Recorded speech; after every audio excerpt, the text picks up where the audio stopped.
Bonsoir à tous. Et aujourd'hui, par la grâce de Dieu, je pense qu'on va terminer sur le thème qu'on a entamé, sinon le sous-thème, parce que ce n'est plus de la saison, ok? La saison a changé et il faut qu'on change. Et par la grâce de Dieu, le prochain thème qu'on va entamer, c'est-à-dire à partir de la semaine prochaine, ça sera les richesses enfouies. Les richesses enfouies. Aujourd'hui, on va faire l'effort de clôturer, de terminer en ce qui concerne la gestion des relations amoureuses. Parce que, en réalité, vous devez le savoir, je pense qu'on a dit beaucoup de choses depuis le début. Malheureusement, il y a certains enregistrements qui ne pourront pas être retrouvés parce que l'ordinateur, là où les enregistrements étaient en attendant de passer sur YouTube, a malheureusement été volé. Donc, ça fait que les dernières séances de gestion des ressources du royaume ne les a pas. Mais pour les séances que vous avez pu suivre ou bien pour les séances que vous avez eu, qu'on a pu enregistrer, on a dit que les relations amoureuses faisaient partie de la grande bénédiction du type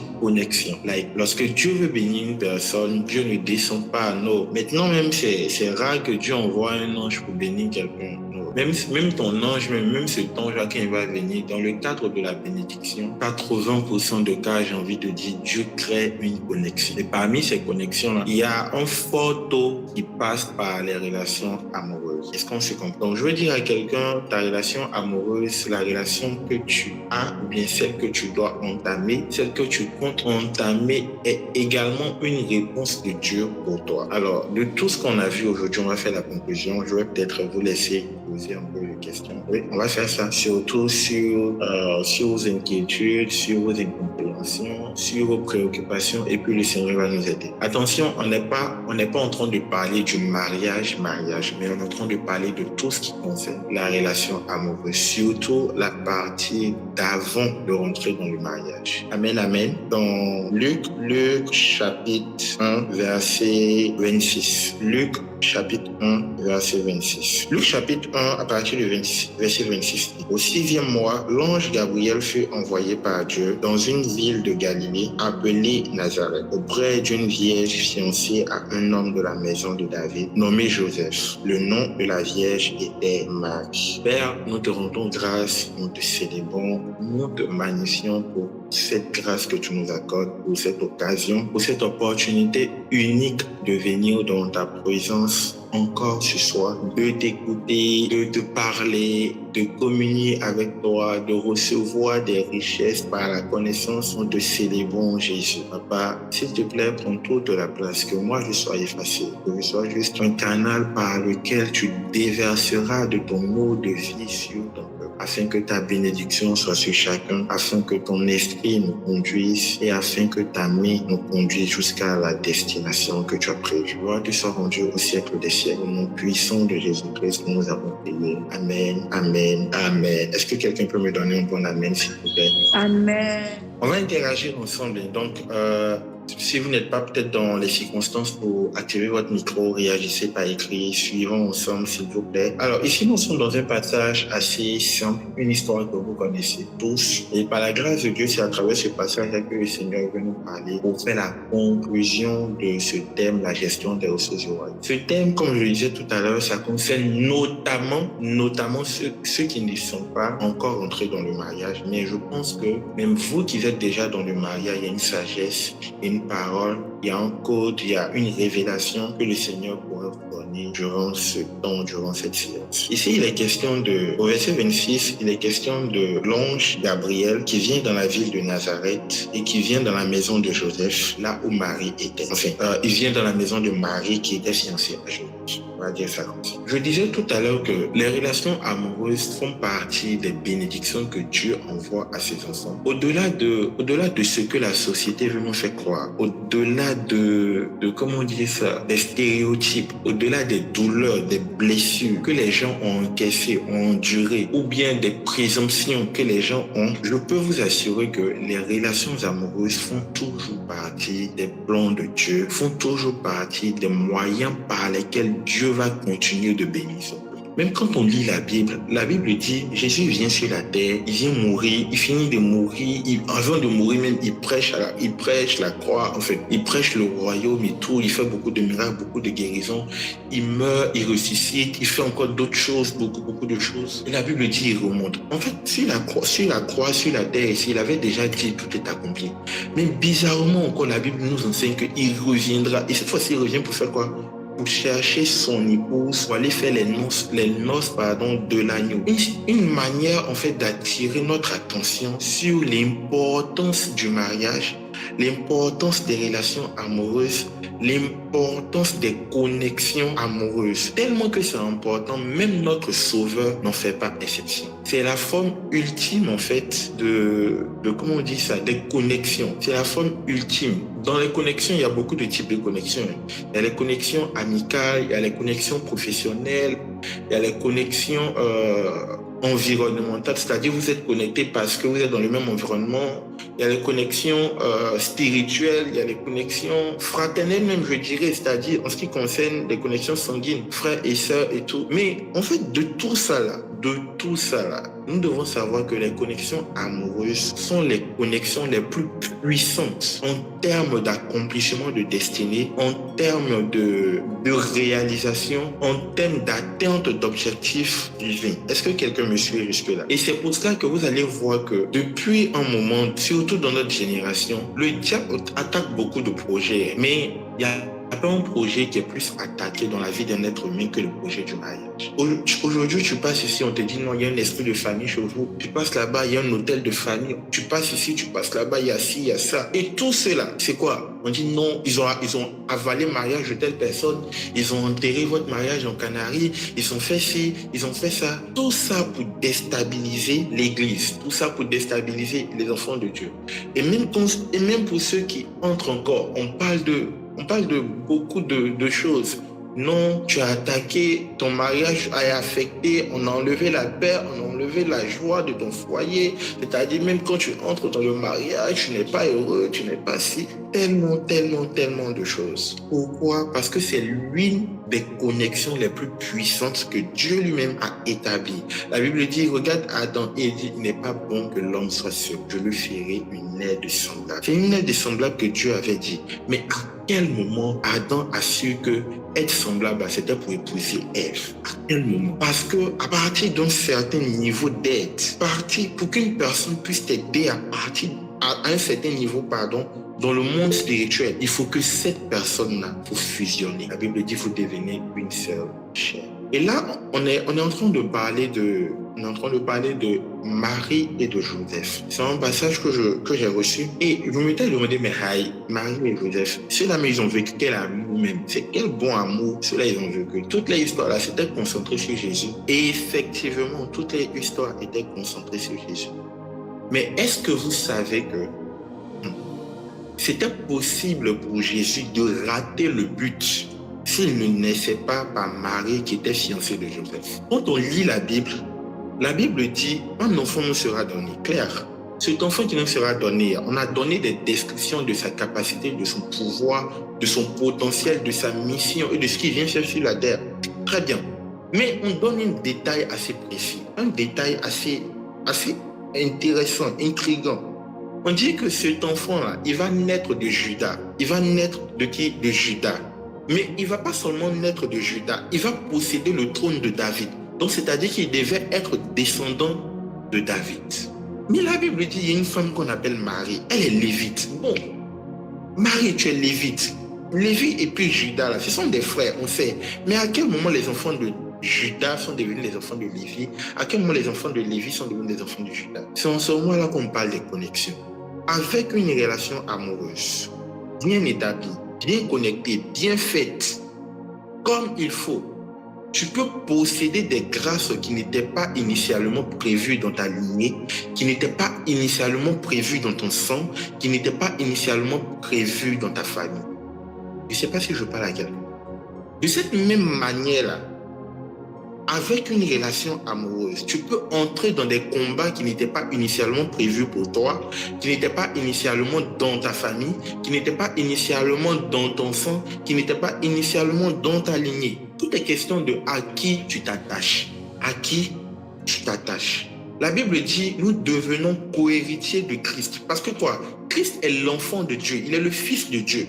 Et comme il vient nous prendre, nous rentrons dans la possession de son héritage. Je ne sais pas si quelqu'un me comprend. La première dame a le même niveau d'autorité que le président. On est d'accord? Elle n'a pas ce niveau d'autorité-là à cause du nombre d'écoles qu'elle a fait, à cause de son diplôme, à cause du nombre de parents qu'elle a. Elle n'a pas ce niveau d'autorité-là à cause de son réseau. Elle n'a pas ce niveau d'autorité à cause des gens qu'elle fréquente. Non, elle a ce niveau d'autorité parce qu'elle est la femme du président. Elle a encore ce niveau d'autorité parce qu'elle est la femme du président. Beaucoup d'entre nous, nous sommes en train de nous connecter pour certains. Nous sommes déjà connectés pour d'autres. Nous sommes en quête de connexion pour certains autres. Il n'y a pas de problème. Mais je veux dire à quelqu'un, peu importe ta position où tu es là, il n'y a pas de regret à avoir. Mais tu dois déterminer le type de connexion que tu as en ce qui concerne ta relation amoureuse. La Bible dit, l'ange vient voir Marie.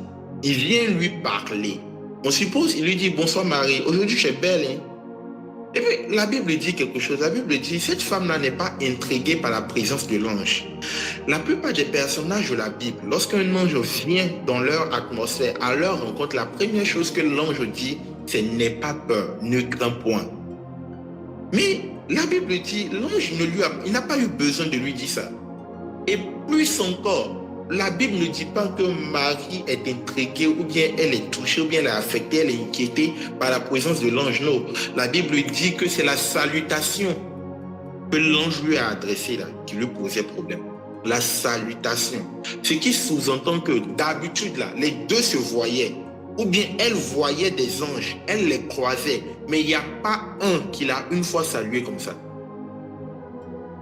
Pourquoi je suis en train de parler de ça? Je suis en train de parler de la connexion que cela représente. C'est vrai que Joseph est le fils de David. Enfin, il est de la descendance de David.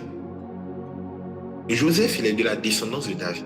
Mais quand on lit la Bible, les fois où l'ange est venu voir Joseph, d'ailleurs même là, je ne sais pas si on va pousser un peu plus loin. On va essayer. Si vous remarquez avec moi, vous allez voir que Joseph n'avait pas d'expérience spirituelle. Il n'avait pas d'expérience angélique. Il n'avait pas, c'est pas écrit dans la Bible. Il n'avait pas ça. C'est le jour où Marie a reçu cette salutation que cela est rentré dans la vie de Joseph. C'est la période où Marie a reçu la salutation d'Isaac des anges. Pourquoi? Parce que le problème était spirituel. Donc, il fallait que la solution soit spirituelle. Je vais faire l'effort de ne pas me gâter, mais je vais essayer de démêler cette partie-là. Ce que je suis en train de dire, c'est quoi? C'est que Marie était une habituée des anges. C'était l'apôtre des anges. Elle avait l'habitude de converser avec les anges. Si Joseph n'était pas connecté à Marie, peut-être le seul songe qu'il a eu là, ou bien les rares songes qu'il a eu là, peut-être qu'il n'allait jamais les connaître. En ce sens, on est en train de parler de partage de grâce. Voilà pourquoi, en tant que chrétiens, nous devons faire attention à la sexualité hors mariage. La sexualité hors mariage n'est pas seulement un péché envers Dieu. La Bible dit, c'est lui qui se livre à l'impudicité. Il n'est pas seulement en train de pécher contre Dieu, non. Il est en train de pécher contre lui-même. Pourquoi? Parce qu'il y a des principes établis. Quand la Bible dit l'homme quittera son père et sa mère, les deux formeront une seule chair, etc., etc. Le une seule chair, là, on ne parle pas du jour où on vous dit vous êtes marié à la mairie. On ne parle pas du jour où on vous met à genoux à l'église pour prier sur vous. Non. On ne parle même pas du jour où les parents reçoivent la dot, ils font les libations. On ne parle pas de ça. On parle du jour où vous vous connaissez, où vous couchez ensemble. C'est en ce moment que vous formez une seule chair. Le véritable mariage, selon la Bible, c'est ça. Ça, j'ouvre une petite parenthèse. Beaucoup d'entre nous, beaucoup d'enfants de Dieu aujourd'hui sont mariés à au moins 10 personnes. Beaucoup de mariages ont été faits. Peut-être il y en a mais qui sont actuellement, ils sont déjà passés à la mairie. Mais avant d'arriver à la mairie, il y a fait beaucoup de mariages. Que le Seigneur nous aide. Je ne dis pas ça pour accuser quelqu'un, je ne dis pas ça pour vous faire culpabiliser, non. Mais je dis ça pour que vous compreniez l'importance. Et quand cela arrive, là, quand vous devenez une seule chair, tu ne peux pas, en fait, vouloir être une seule chair avec une personne et puis vouloir avoir tes propres grâces, avoir tes propres combats, lui aussi ou bien elle aussi n'a qu'à avoir ses propres grâces et ses propres combats. C'est pas possible. C'est pas possible. Et ce que vous devez savoir, c'est quoi? Dans le domaine des grâces, lorsque cela vient dans le domaine des grâces que vous devez savoir, je vais essayer d'expliquer sans compliquer les choses. Les grâces sont échangées, transférées. C'est-à-dire, je dis de n'importe quoi, Quadio, non, il y a déjà Quadio ici, je vais prendre un autre nom. Donnez-moi un nom qui n'est pas ici. Théodore, voilà. Théodore, j'espère qu'il y a personne qui s'appelle Théodore ici. Théodore et puis Angelina sont. Ok? Théodore et Angelina sont. On suppose que dans la destinée de Théodore, il y a quelqu'un qui doit avoir l'argent, quelqu'un qui doit être célèbre. Et puis dans la destinée de Angelina, il y a quelqu'un qui doit avoir beaucoup de diplômes, avoir une situation professionnelle stable. Et puis, dans le combat de Théodore, il y a par exemple, comment on dit ça? Par exemple, dans leur famille, on meurt vite. Et puis, dans la destinée de comment ça s'appelle même? Angelina, dans leur famille, peut-être, on fait pas plus d'un enfant, ou bien on ne fait pas d'enfant du tout. Ça, c'est leur combat. Donc, quand Angelina et puis Théodore se mettent ensemble, automatiquement, qu'est-ce qui se passe? Ils commencent à fusionner déjà. Ça, c'est ce que vous allez remarquer. Plus deux personnes commencent à marcher ensemble, surtout dans les histoires d'amour. Vous allez remarquer que les deux personnes commencent à se ressembler au fur et à mesure. En fait, la fusion est tellement spirituelle et psychique, c'est-à-dire au niveau de l'esprit, au niveau de l'âme, que ça affecte le corps. Donc, quand ça commence à arriver, qu'est-ce qui se passe? Il se passe que les grâces, surtout quand la sexualité entre en jeu, les grâces de Théodore peuvent être transférées à Angelina et les grâces d'Angelina peuvent être transférées à Théodore. C'est-à-dire, par exemple, Théodore qui devait peut-être avoir beaucoup d'argent dans l'entrepreneuriat et tout. Après le rapport sexuel, il va commencer peut-être à aspirer à avoir une vie professionnelle assez stable, être salarié, être payé à 200 000, 300 000, 400 000, 500 000 même par mois. Alors que dans sa destinée, ce sont des milliards qu'il doit toucher par l'entrepreneuriat. Il va commencer à chercher école, par exemple, et je veux me stabiliser, je veux faire ci, je veux faire ça. Les grâces sont transférées. Et cela peut quitter Angelina. Mais il y a un petit truc ici. Le transfert n'est pas équitable toujours. Le transfert suit le niveau des esprits, la force des esprits. Ça, c'est vraiment quelque chose que je veux que vous sachiez. Le transfert suit la force des esprits et les intentions. Le transfert de grâce, là je parle vraiment du transfert de grâce. C'est même pas quelque chose qui doit dire ici, c'est un peu spirituel, mais bon, on va essayer de quitter rapidement. Ça suit le niveau des esprits et l'intention des personnes qui sont en train de coucher ensemble. Si par exemple il y a un qui a un esprit fort et qui a une mauvaise intention, c'est la personne qui a un esprit faible. Même si tu as une bonne intention, là, tu paies. C'est-à-dire, il vient prendre tes grâces et puis il s'en va. Ou bien elle vient prendre tes grâces et puis elle s'en va. C'est pour cela qu'après certains rapports sexuels, certaines personnes se trouvent dépouillées de grâce. Parce que la personne qui t'a donné, là je parle aux jeunes filles, ça c'est vraiment aux jeunes filles que ça arrive, c'est vrai que ça arrive aux jeunes hommes. Parce que la personne qui t'a donné peut-être 100 000, 200 000, 1 million pour transport, tu dis, le gars là c'est un sugar daddy, ou bien le gars là il paye cash, c'est un bon pointeur, etc., etc. Alors il a lui donné un coup seulement, ça fait quoi? C'est ce qui arrive en fait. S'il a un esprit fort et qu'il a une mauvaise intention envers toi, il va te donner 1 million, 2 millions, 5 millions, même 10 millions.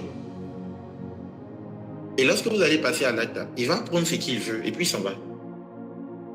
Toi, tu vas te débrouiller pour le reste de ta vie avec les 1 million qu'il t'a donné. Malheureusement, c'est ça. C'est comme ça que ça fonctionne. Maintenant, au niveau des combats, là encore, c'est pareil. Au niveau des combats, les combats, par contre, ne se transfèrent pas. Les combats se décuplent. Les grâces se transfèrent, c'est-à-dire ça quitte chez l'un, ça passe chez l'autre. En fonction de l'intention et du niveau spirituel. J'insiste vraiment dessus. Mais au niveau des combats, des malédictions, des trucs là, ça se décuple. C'est-à-dire qu'elle avait un démon de pauvreté. Le démon de pauvreté, elle ne la quitte pas. Non, il se rattache également au gars. Il se rattache au gars. Voilà, c'est comme ça que ça fonctionne. Même quand les deux se séparent, chacun a son démon de pauvreté, et puis ils avancent. Et puis ils avancent. Chacun s'en va et ça. Et c'est pour ça que certains vont remarquer qu'après avoir couché avec certaines personnes, soit vous avez l'impression d'être monté dans certaines choses, soit vous avez l'impression d'être vide, d'être dépossédé, d'avoir une vie encore plus compliquée. Enfin, ça touche à beaucoup de choses. C'est pas de ça que je suis en train de parler. C'est juste pour expliquer un peu ce qui se passait avec Joseph et Marie. Est-ce que je peux avancer? Est-ce qu'on me suit toujours? Si tu me suis, dis Amen. Alice, Kato, Amen. Amen. Amen. Donc, vous devez comprendre que les relations amoureuses, c'est pas juste une question de sentiment, c'est une question de destinée. On ne se met pas avec une personne parce qu'on a des sentiments pour cette personne. On se met avec cette personne-là parce que cette personne match avec notre destinée. Maintenant, après, il y a le côté où on doit forcément voir Dieu et tout. Une personne peut matcher avec ta destinée sur le champ. Mais peut-être dans 10 ans, comme ça, la personne doit prendre un virage à 90 degrés, itinéraire recalculé. La personne ne va plus matcher avec ta destinée. Donc, dans toute chose, en fait, il nous faut en amont la vie de Dieu. La vie, pas la vie V-E-1, la vie A-V-I-S. Je comprends. Dans toute chose, il nous faut vraiment cela pour faire le choix. Et vous devez comprendre que ça ne sert à rien de chercher le partenaire parfait, le partenaire idéal. Ça n'existe pas. Si tu veux le partenaire idéal, il faut chercher le naziréat du célibat, un peu comme les prêtres là, ou bien les sœurs. Et le partenaire idéal qui sera le Saint-Esprit, il va vivre avec toi, il va faire absolument tout ce que tu veux.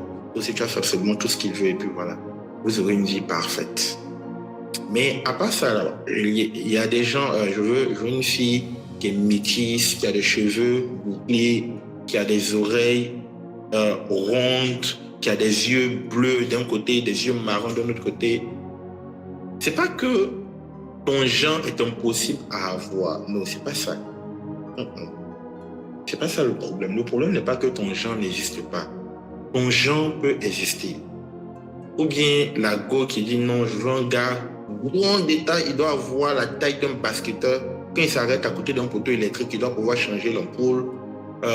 Il doit avoir des doigts de bébé. Il doit avoir des dreadlocks. Quand il sourit comme ça, là, ses dents là, doivent dégager la lumière puisque la CIE, tout ça. Là. C'est pas mauvais. Hein. C'est vraiment pas mauvais dans le fond. C'est pas mauvais dans le fond. Chacun sait qu'est-ce qu'il désire. Mais je veux attirer ton attention sur une première chose. Assure-toi que ton choix est vraiment ton choix. Je me suis rendu compte dans ma quête spirituelle que par moments, nos choix ou bien nos désirs peuvent être influencés premièrement par des blessures, par des défaillances dans notre âme et deuxièmement par l'influence des esprits, bons ou mauvais. C'est-à-dire, toi, tu es là, déjà, toi-même en tant que personne, tu es déjà une personne compliquée. Laissons blessés de l'âme, on m'a maltraité, enfance difficile, laissons ça. L'homme même est un éternel insatisfait, déjà. Maintenant, imagine en fait, avec tout ce que tu as traversé comme gourmet, avec tout ce que tu as traversé comme maltraitance, tout ce que tu as traversé comme abus, tout ce que tu as traversé comme beaucoup de problèmes que tu as traversés là. Imagine en fait, ton âme est déformée et puis ton âme commence à aimer certaines choses. qui ne te correspondent pas, qui ne correspondent pas à ta destinée. Tu vas penser que c'est toi qui les aimes. Mais le problème, c'est quoi? Le jour où tu seras guéri, ce que tu aimais là, ça va plus te plaire, ça va te déplaire. C'est pour cela que vous allez voir certains couples. Au début, ils s'aiment. Et puis, quelques temps de relation après, tu as l'impression qu'il y a un qui se réveille. Et puis, il dit, mais il fait quoi ici, mais il fait quoi dans ce foyer? Je fais quoi dans ce mariage? Je fais quoi dans cette relation? Je fais quoi ici? Beaucoup de couples. Hein? La personne se réveille un coup, pouf! Comme si le voile est quitté. C'est-à-dire que c'est peut-être le jour-là que la personne a été guérie. C'est le jour-là que le processus de guérison a été achevé. Donc la personne se réveille. Mais comment il est fait pour t'épouser, toi là? Mais comment il est fait pour rentrer dans ce mariage? Comment il est fait pour rentrer dans cette relation? Comment? Est-ce qu'on se comprend? Donc le plus important, vraiment, ça c'est un conseil que moi je n'ai pas vite reçu, mais que je donne à tous ceux qui viennent vers moi. Commencez à prier pour les histoires d'amour avant que les histoires d'amour ne commencent. Est-ce que je parle à quelqu'un? Commencez à prier pour les histoires d'amour avant que les histoires d'amour ne commencent. Parce que si tu attends le jour de rencontrer ton genre, le jour où tu vas rencontrer la personne, ou bien le genre de femme, le genre d'homme que tu recherches, avant de commencer à prier, Seigneur, c'est lui, mais c'est pas lui là. Tu risques d'être biaisé parce que tes sentiments vont influencer la réponse de Dieu. Tes sentiments peuvent influencer la réponse de Dieu. Donc, dès maintenant où tu es encore dans le célibat, dès maintenant où tu es encore sûr, dès maintenant où tu es en quête d'amour, dès maintenant où tu cherches la femme, la bonne femme, dès maintenant où tu cherches le bon homme, commence à prier pour ça. Seigneur, voilà. Seigneur, prépare mon cœur à être la bonne personne. Oui, ça c'est un autre truc.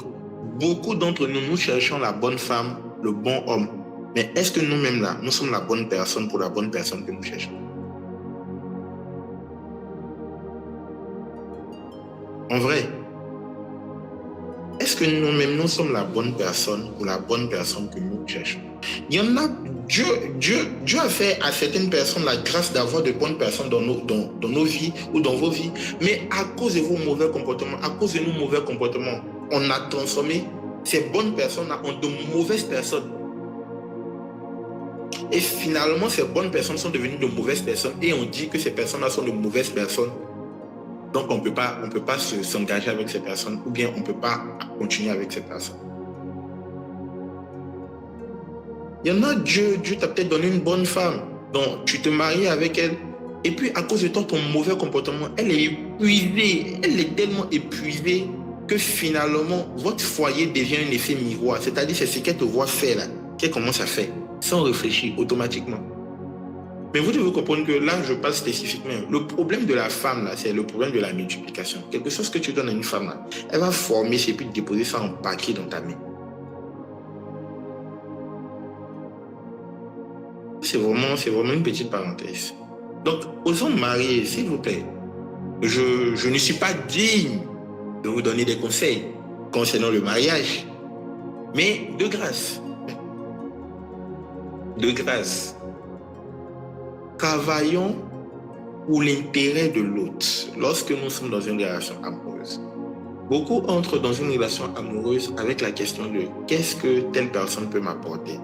Mais la véritable question selon Christ, c'est qu'est-ce que je peux apporter à cette personne. La véritable question selon Christ, c'est qu'est-ce que moi je peux apporter à cette personne. Parce que l'amour, c'est d'abord donner, c'est d'abord se donner avant de penser à qu'est-ce que je vais recevoir. C'est d'abord ça l'amour. Revenons à Marie et à Joseph. Je suis en train de dire, Marie ne pouvait pas accomplir sa naissance et enfin sa destinée d'accoucher le Sauveur, d'enfanter le Sauveur, si elle n'était pas avec Joseph. Parce que bien que le Sauveur devait naître d'une vierge, il fallait que le père adoptif vienne de la lignée de David. Mais Joseph également, bien qu'il soit de la lignée de David, jamais il n'aurait pensé, il n'aurait pu être le père du sauveur tant qu'il ne trouvait pas une lévite. S'il vous plaît, le micro de Marie. Tant qu'il ne trouvait pas une lévite vierge. C'était impossible. C'était impossible tant qu'il ne trouvait pas Marie, en fait. C'est ici que je vais terminer pour conclure et puis peut-être on va prendre des questions. Vous savez, on peut avoir des grâces, soit des grâces innées, soit des grâces qu'on a gardées par consécration, soit des grâces qu'on a reçues de Dieu, soit des grâces qu'on a développées. On peut avoir des grâces. Par exemple, comme ça, il y a des femmes qui sont naturellement belles. C'est-à-dire que tu regardes son teint, tu as envie de la laver. Tellement c'est propre. Ma chérie, tu te laves un bonnet rouge ou quoi? Il y a des gars aussi, ils ont le charisme inné. C'est-à-dire quand le gars, il ouvre sa bouche et puis il parle comme ça, avec la voix qui va avec. Ma soeur, tu te retrouves dans les nuages. C'est pas le roi des rois qui est là. Et puis, ils ont d'autres grâces qui est un peu plus cachées, qui est moins évidente, dans une relation amoureuse. C'est ce qu'on appelle de la beauté intérieure. C'est ce qu'il y a à l'intérieur là. Mais en fait, peu importe ta position, que tes grâces soient extérieures, que tes grâces soient intérieures, je vais attirer ton attention sur une première chose. La première chose, bien que tu sois marié, bien que tu sois vierge, bien que quand je parle de vierge, je parle de pureté, je parle de crainte de Dieu, je parle de d'onction, je parle de si. Bien que tu aies l'habitude de communiquer avec des anges, bien que tu sois de la lignée de Lévi, ton papa est pasteur, tu as tellement de grâce, tu as des diplômes extraordinaires, tu as tellement de choses. Quand tu es marié, savoir que peu importe les grâces que tu as besoin de Joseph. Et donc, il faut une certaine humilité. Il faut une certaine humilité dans ta gestion avec Joseph. Peu importe, il y a des filles, non, moi je suis trop belle. Tu sais combien de gars me courent après quand je sors comme ça là? Tu sais combien de voitures ils gardent pour moi? Tu sais quoi? Tu sais ci, tu sais ça. On a compris, maman. On sait que même la sirène des eaux ne peut pas tenir devant ta beauté. On sait ça. On sait que tu as une voix tellement douce. Et quand tu parles, on a la chair de poule. On sait ça, maman. On sait ça. On sait que tu as les yeux revolver, tu as le regard qui tue. Même Luc ne peut pas devant ton regard. Quand tu regardes comme ça, là, il y a les yeux de biche. On sait ça. On sait que tu es marié. Dieu a donné tellement de prophéties sur toi. On sait que tu es la personne qui doit donner naissance à Jésus. On sait ça. On sait que tu as des potentiels extraordinaires. Mais sache que, peu importe ton potentiel, si tu es marié, tu as besoin de Joseph. Et ce Joseph-là, il peut être le menuisier. La Bible dit Joseph était un charpentier. Joseph, moi je ne le comprends pas. Tu es de la lignée de David, mais on dirait que tu n'as pas beaucoup d'argent. Ça, c'est la question que beaucoup de femmes vont se poser. Et avec du recul, je me rends compte qu'il y a certaines personnes qui rentrent dans ta vie, surtout question relation amoureuse, qui ne rentrent pas pour te donner peut-être la chose ou bien le matériel que tu désires. Moi, si je t'aime marié, franchement, il allait chercher à épouser. C'est vrai que Jésus, il doit être de la lignée de David. Donc, il allait chercher à épouser le gars le plus riche de la lignée de David. ou bien le gars le plus puissant. Là, on allait avancer tranquillement. Mais le truc, c'est quoi? Le truc, c'est quoi? Il fallait un homme qui est suffisamment fou, qui est suffisamment bête. Oui, parce que si on veut regarder la vie, la société actuelle, Joseph, il est bête, hein? Ta femme est enceinte. Tu ne sais pas qui l'a enceinté, mais tu l'acceptes.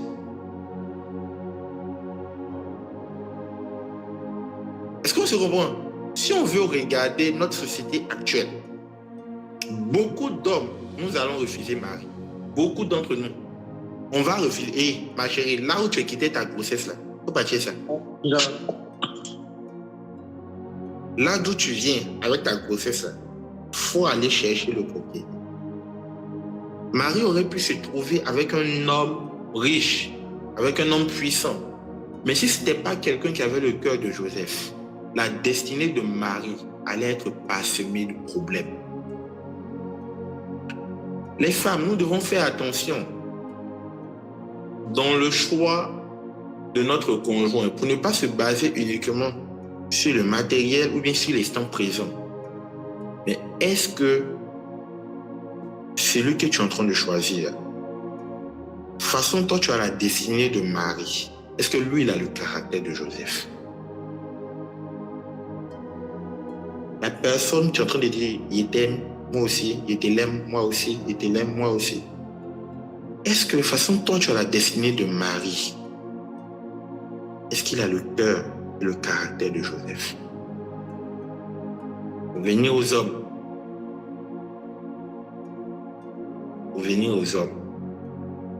C'est vrai que tu es l'enfant de David. C'est toi le prince. C'est toi l'enfant du roi. Tu n'es pas n'importe qui. Tu peux choisir le genre de femme que tu veux. C'est toi le BG en fait. Quand tu souris, les paquites bien carrées. En fait, quand tu marches avec une fierté, c'est bien, c'est pas mauvais. Mais est-ce que pour l'accomplissement de ta destinée, est-ce que tu vas pouvoir supporter la honte, l'humiliation, bouche des gens que Marie va t'apporter pendant un certain temps? Ou bien vous pensez que quand Joseph et puis Marie, ils ont caché la grossesse, enfin, ils ont accepté la grossesse de Jésus. Vous pensez qu'il n'y avait pas une tante Papato dans le quartier là-bas? Ou il n'y avait pas un monsieur Maury dans le secteur, en fait, pour appeler tous les voisins, un boutiquier, un vigile qui a vu l'action?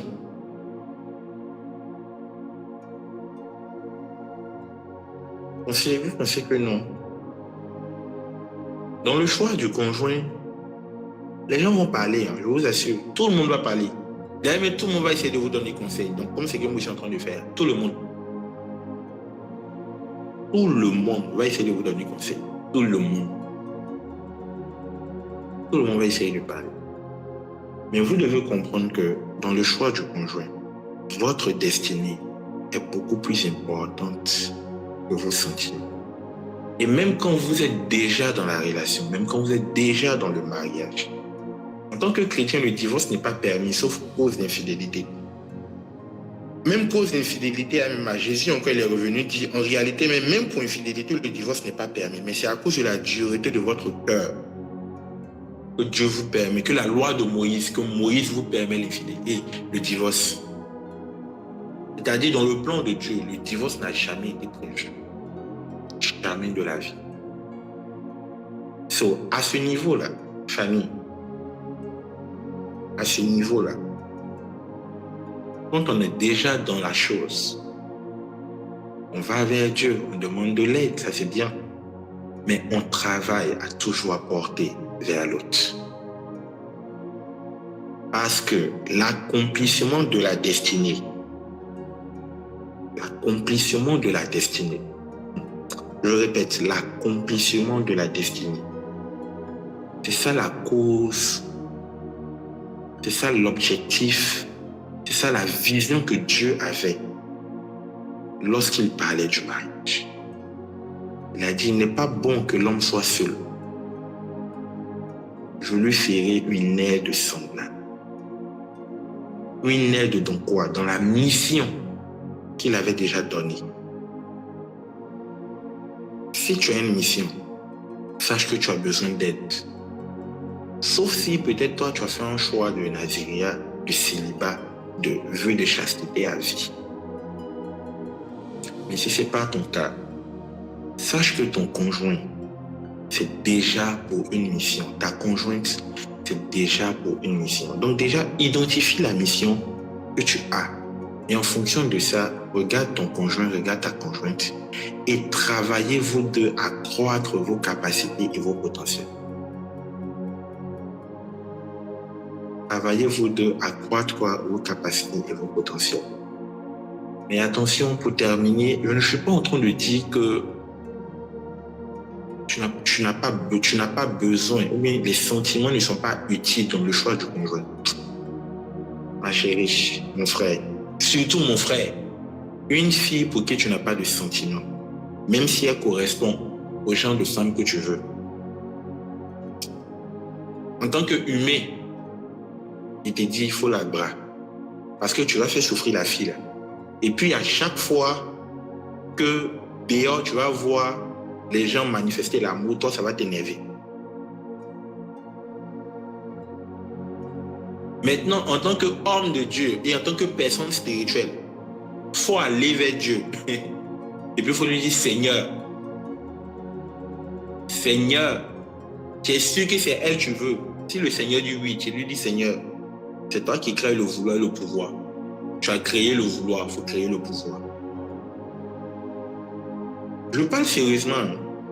Les go, mes filles, mes soeurs, mes tantes, mes mamans, si votre chéri, vous n'êtes pas encore entré dans le mariage, attention. Si votre chéri n'a pas suffisamment un niveau d'amour élevé qui correspond à ce que vous voulez, priez bien. Parce que le plus difficile pour un homme, en vrai, dans une relation, dans le mariage, c'est d'aimer constamment. C'est très difficile pour un homme. De la même manière que c'est difficile pour les femmes de se soumettre constamment. C'est comme ça aussi c'est difficile pour l'homme. Chacun a son problème. Femme, elle a envie de se néver, de te dire ses quatre vérités. C'est comme ça aussi l'homme. Il a envie de dire, mais tiens, depuis là, c'est toi, il voit tous les jours. Attends, il a regardé un peu la petite go à côté là.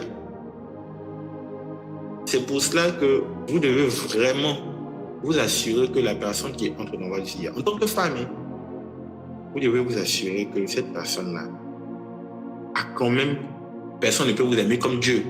Voilà. Mais au moins, vous aimez comme ou bien plus que vos parents.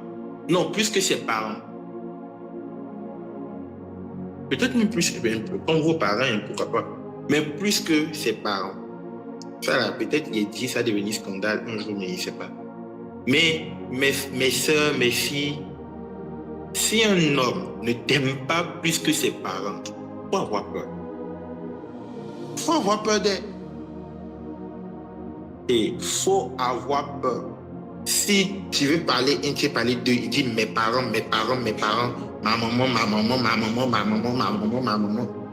Il faut avoir peur. Je suis sérieux. Il faut avoir peur. Parce que, il ne peut pas changer sa maman. Sa maman, c'est sa maman à vie.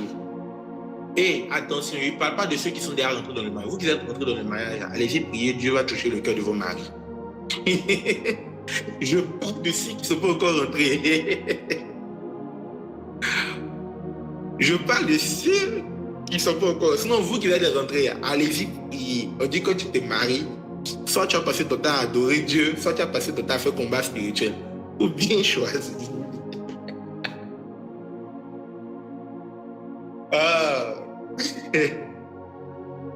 Il faut avoir peur.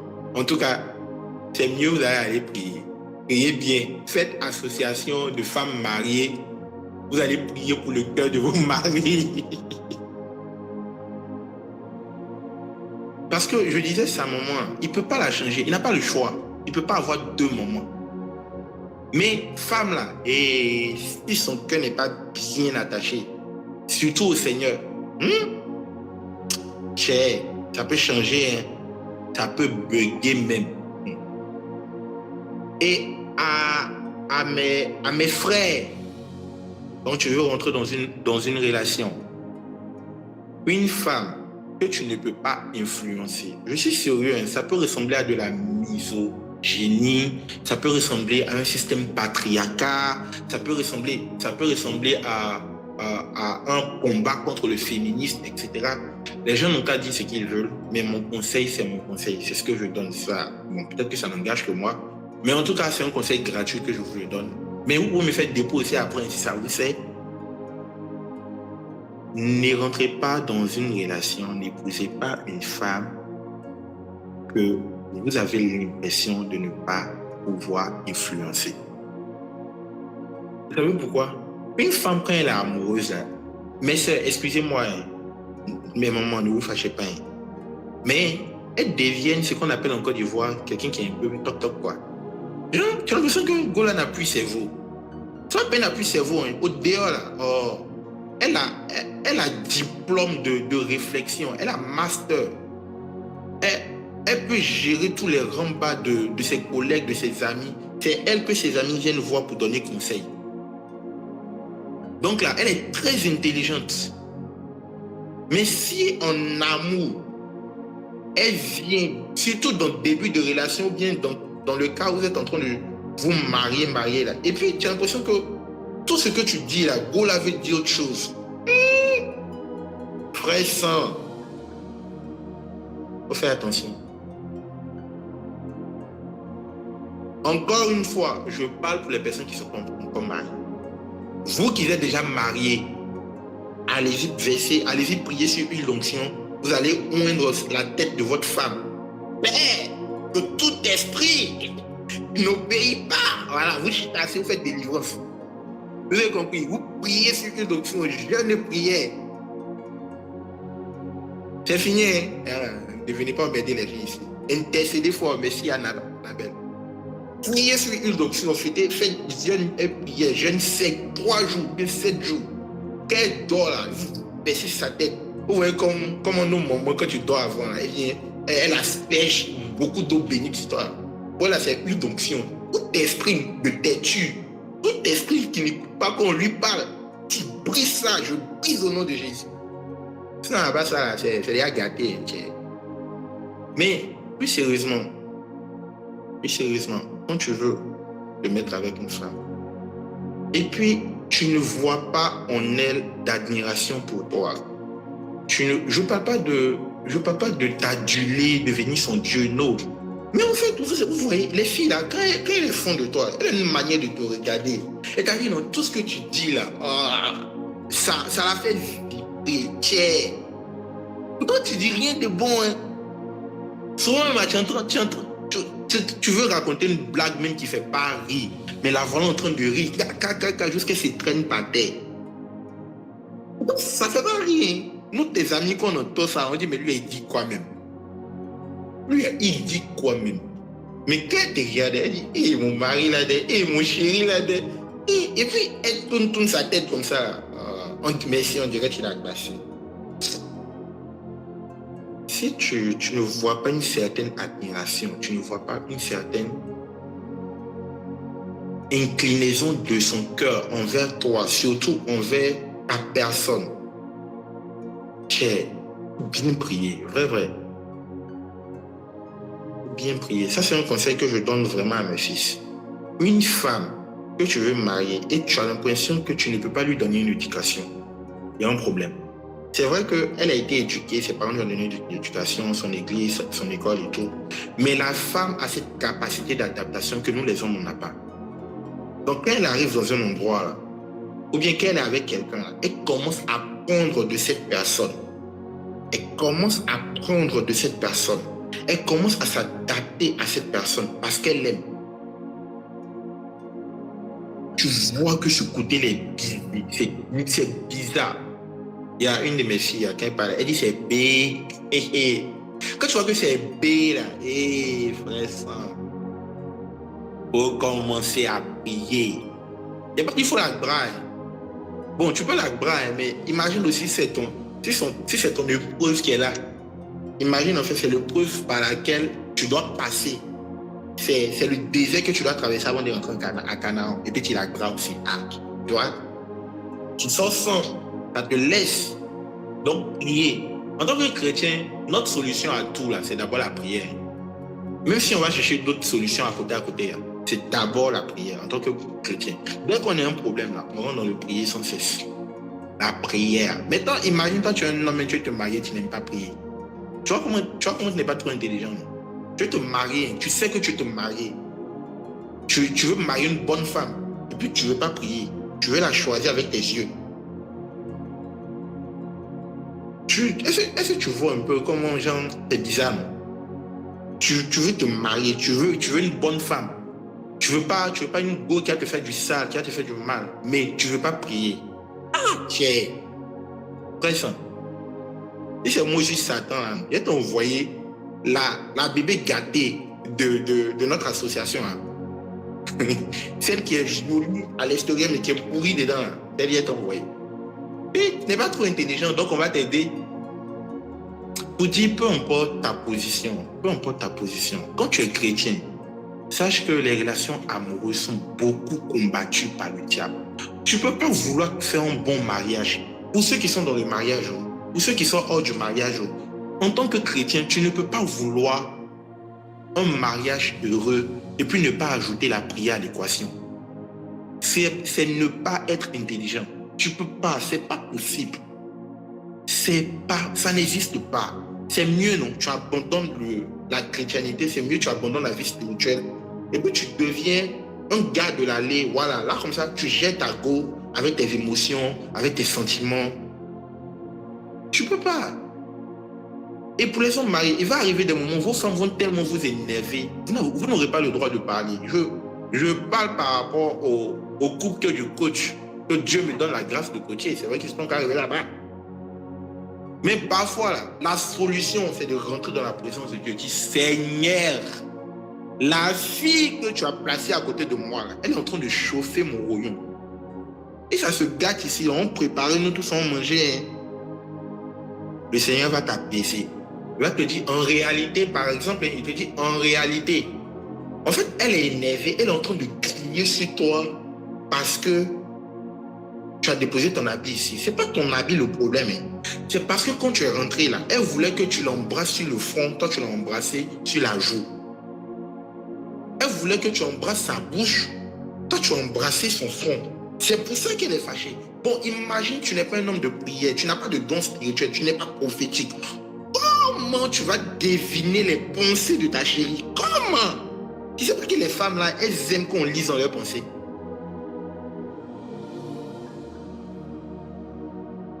Tu sais pas? Hein? Mes filles, ne baissez pas le niveau. Hein. Ils n'ont pas lu dans vos pensées. Ils ont laissé d'esprit. Aïe. Ils sont les enfants de Dieu. Ils n'ont qu'à lire. Ils n'ont qu'à aller rêver. Ils n'ont qu'à dormir. Le Saint-Esprit va leur parler. La Bible dit qu'il y avait Daniel à Babylone. Il y avait Daniel à Babylone. On voulait tuer tout le monde. Daniel dit, le roi, calme-toi. Ton rêve, explication, ce que tu as vu, ce que tu n'as pas vu, au moins tout est dit. Et ils n'ont pas dit qu'ils ont l'esprit supérieur. Les gars, allez-y, voyez dans leur songe. C'est-à-dire, non, elle vient du boulot, elle rentre, elle te dit bonsoir bébé. Tu lui dis bonsoir chérie, comment tu vas? Ta journée s'est bien passée. Elle te dit oui, ma journée c'est pas trop. Tu dis attends, je te raconte le reste de ta journée. En fait, quand tu es sorti le matin, tu as voulu prendre le Nyambo, le chauffeur de Nyambo t'a énervé. Elle va te dire, hé bébé, comment tu as su? Tu es quitté là-bas ou bien? Tu vas voir, son amour va monter pour toi. Son amour, elle va te respecter. Quand elle va vouloir te saluer, elle va se mettre à genoux. Elle va t'appeler mon Seigneur, mon roi. Tu penses que c'est pour rien les femmes de la Bible appelaient leur époux, leur mari, mon Seigneur, et tout et tout. Non, c'est que les gars, non, elles voyaient en elle, elles disaient, ouais, si Dieu veut me parler, il va passer par lui. Tiens, le gars, elle est trop monté. Mais aujourd'hui, malheureusement, on a des hommes qui pensent que La spiritualité, c'est le lot des femmes. Genre, c'est la femme seule qui doit prier, c'est la femme seule qui doit intercéder, c'est la femme seule qui doit jeûner, prier. Et puis toi, tu es là, tu vis comme un animal. Hein? Tu es un homme, tu es marié, ou bien tu veux te marier. Même, genre, te réveiller la nuit pour poser la main à ta femme, déclarer des paroles de bénédiction, tu ne peux même pas faire ça. Le matin, tu te réveilles, tu sors, tu ne peux même pas prier pour ta femme, pour dire chérie, viens que je prie pour toi, je sens une onction. Je sens une onction fraîche là, viens que je déclare sur toi. Tu ne peux même pas faire ça. Et puis c'est toi qui n'aimes pas là. Hein? Et puis tu n'aimes pas là. C'est pas là que tu fais. Tu n'as pas raison. Tu n'as pas raison. La femme, naturellement, se soumet à une autorité qui est plus grande qu'elle. Et quand on parle d'autorité qui est plus grande, on ne parle pas de quelqu'un qui sait par quitte. Qui sait par quitte quand il rentre dans la maison, qui sait par quitte quand on voit son visage. Non. On ne parle pas de quelqu'un qui a toujours mine serrée, on dirait Boubou qui a sucé citron. On ne parle pas de ça. On parle de quelqu'un qui est monté. Tu es posé. La spiritualité donne du charisme. Oh, les gars, quand tu montes en esprit, quand tu te dis bébé, j'ai un problème, tu dis calme-toi, chérie, je gère. Calme-toi, chérie, je gère, calme-toi. Toi, elle est obligée de te respecter. Mais toi, tu viens, tu veux gérer la fille de Dieu, la fille préférée de Dieu par les choses physiques. Donc, comment tu veux gérer la fille de Dieu, la fille préférée de Dieu par les choses physiques? Comment? Non, c'est pas possible. C'est vrai que tout ce que j'ai dit, j'ai mis ça dans l'ironie, dans l'amusement et tout. Mais c'est pour rappeler, pour revenir aux responsabilités.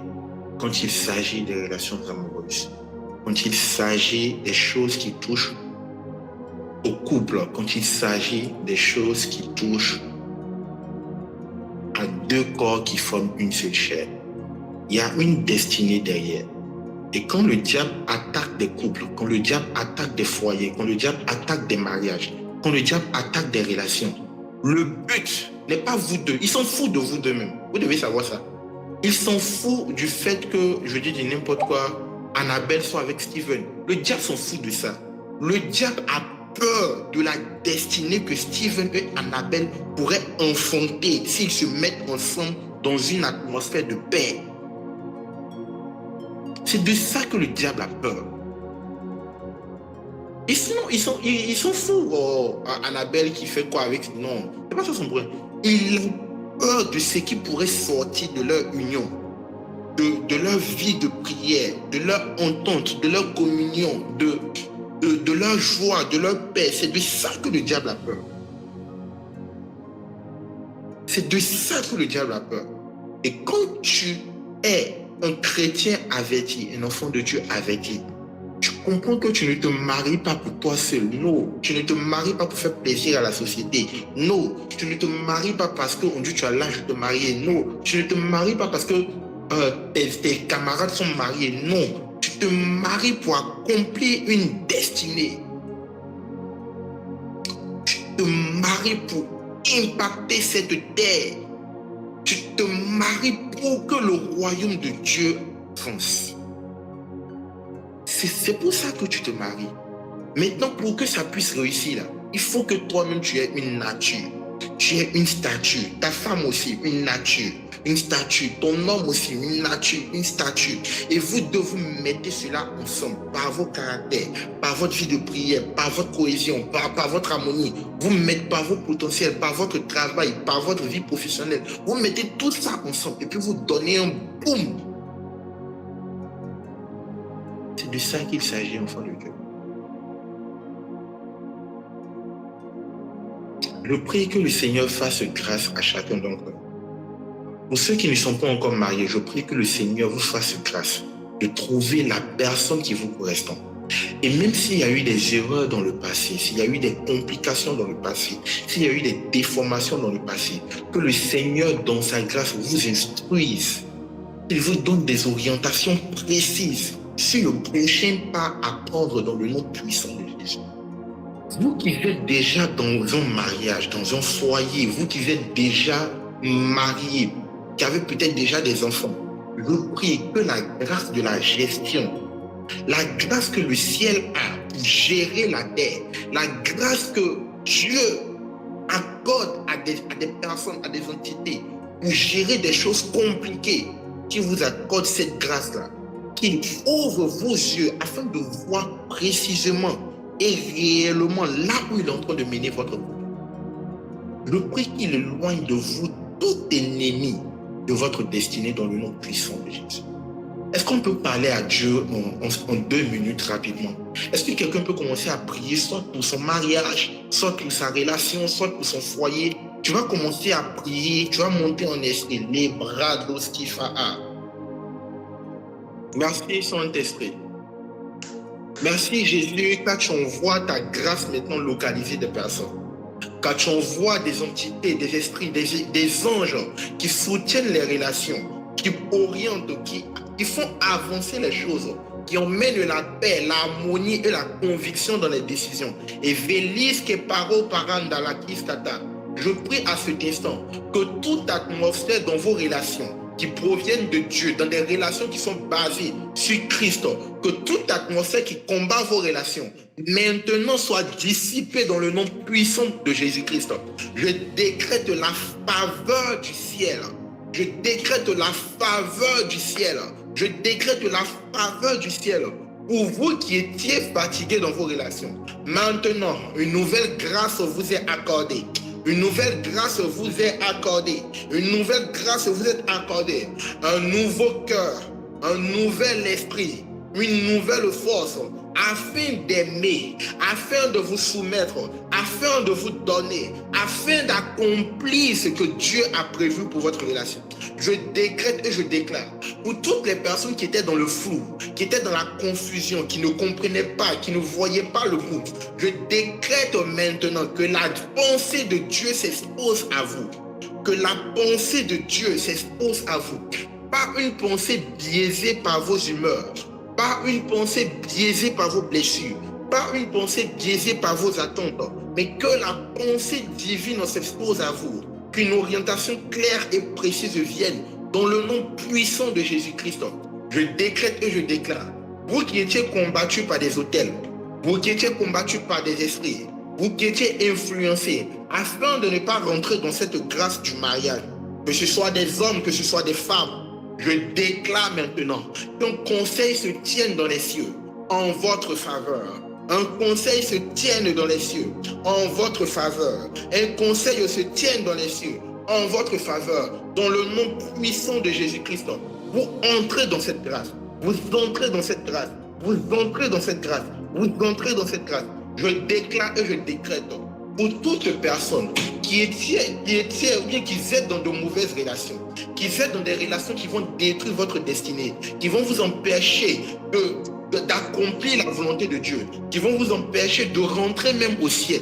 Je déclare maintenant que ces relations soient brisées, quel que soit le stade, que ces relations soient brisées, que ces relations soient brisées, que le feu de Tabérak descende et que le Seigneur vous oriente sur votre terre promise. Dans le nom puissant de Jésus-Christ, j'ai prié.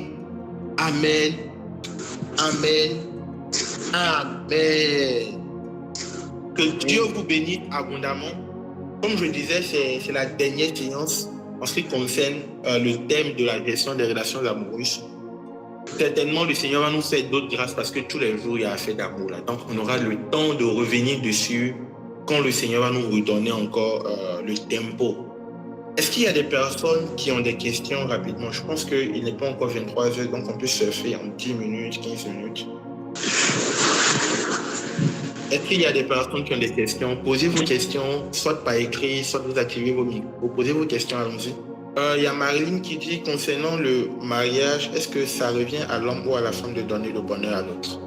Alors, comme je l'ai dit tout à l'heure, le mariage dans l'amour même, tout ce qui concerne l'amour, il n'y a pas quelqu'un qui doit s'asseoir et puis attendre à recevoir. Le principe même de base de l'amour, c'est de donner. On se comprend, non? C'est de donner. Ça, c'est le principe de base. chacun doit donner. Ok? Maintenant, pour aller un peu plus loin, la plupart du temps, ce sont les femmes qui font les émotions ou bien qui font les sentiments et les sensations dans le foyer, dans le couple, dans le mariage. Ce sont les femmes qui donnent le tempo, c'est-à-dire quelle couleur d'atmosphère ou bien est-ce qu'on est en paix, est-ce qu'on n'est pas en paix là. La plupart du temps, je n'ai pas dit que ça n'arrive pas aux hommes, mais la plupart du temps, si tu veux savoir si un mariage est heureux, un foyer est heureux, il faut regarder le visage de la femme. Mais, vous riez, il faut regarder le visage de la femme en fait. C'est elle qu'il faut regarder. Si tu veux mesurer la température, c'est elle qu'il faut regarder. Mais en réalité, par ricochet, c'est l'homme qui décide. Ou bien c'est l'homme qui est responsable, voilà. C'est l'homme qui est responsable des émotions, des humeurs de la maison. Qui sait que ta femme est fâchée? C'est elle qui donne la température. C'est par elle, on sait si vous êtes en paix ou bien vous n'êtes pas en paix. Mais toi qui sais que ta femme est fâchée, c'est pas de trouver une solution en tant qu'homme. En principe, parce que c'est la femme qui se fâche. C'est elle qui a des problèmes, c'est elle qui a sorte d'humeur, c'est elle qui a si. Elle seule, elle est dans son monde là-bas, elle invente les problèmes. Et puis toi, tu dois régler. La plupart du temps.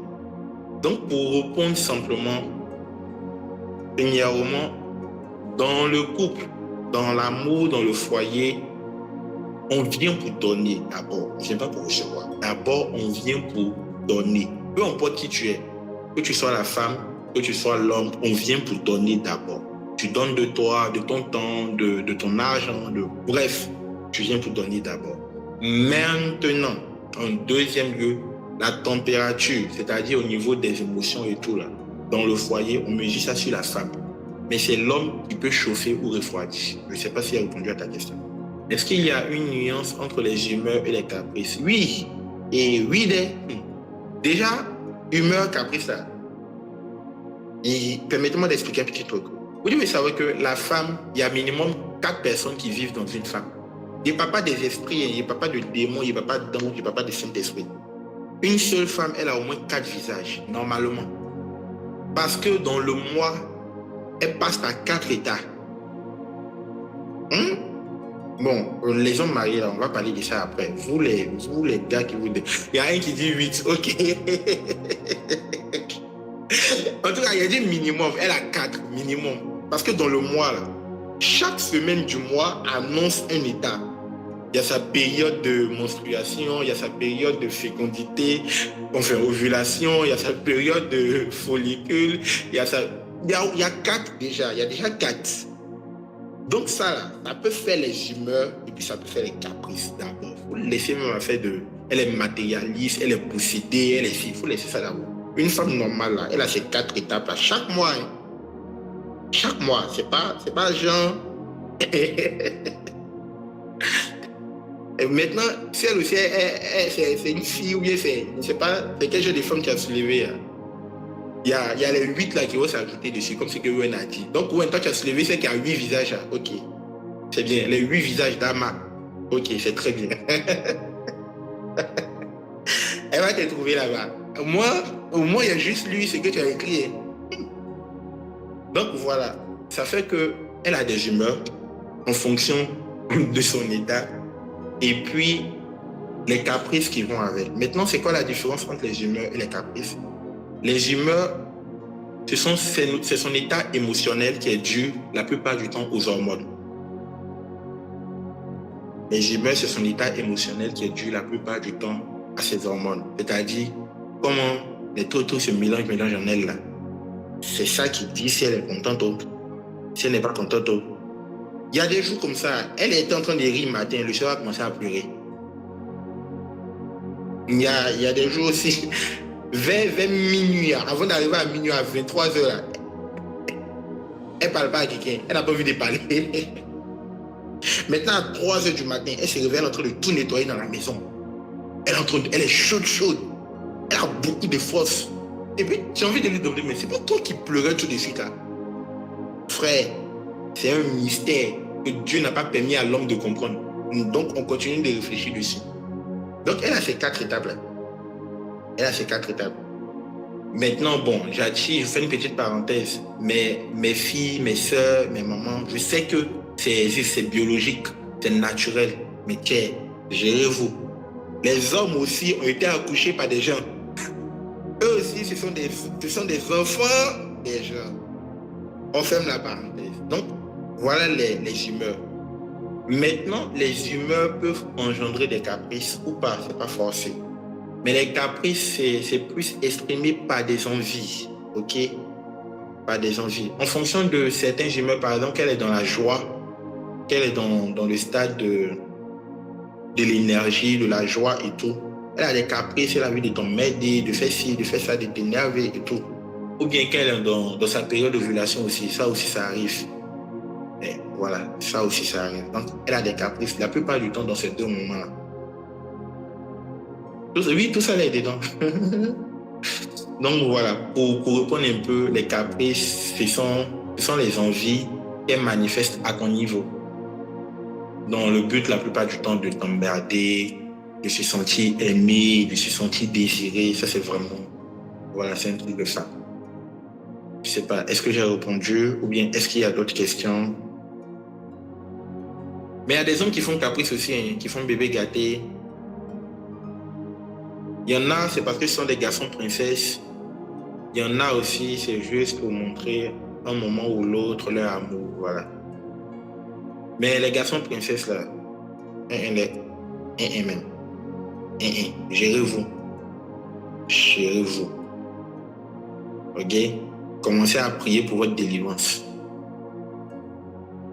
Parce que vous ne savez pas, mais en fait, vous êtes conduit par des esprits méchants. Des esprits méchants.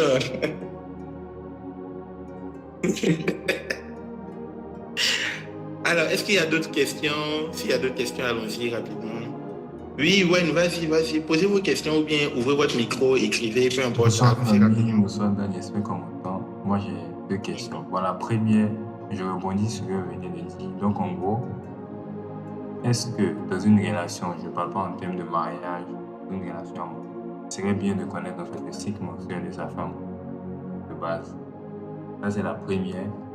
Et la deuxième question c'est, je me rappelle bien pendant une conférence des modèles influenciers mis, lorsque Papa Camara donnait son témoignage, il disait par exemple que lui en fait, il n'était pas trop dans la spiritualité en ce temps-là, mais c'était plus sa femme qui priait.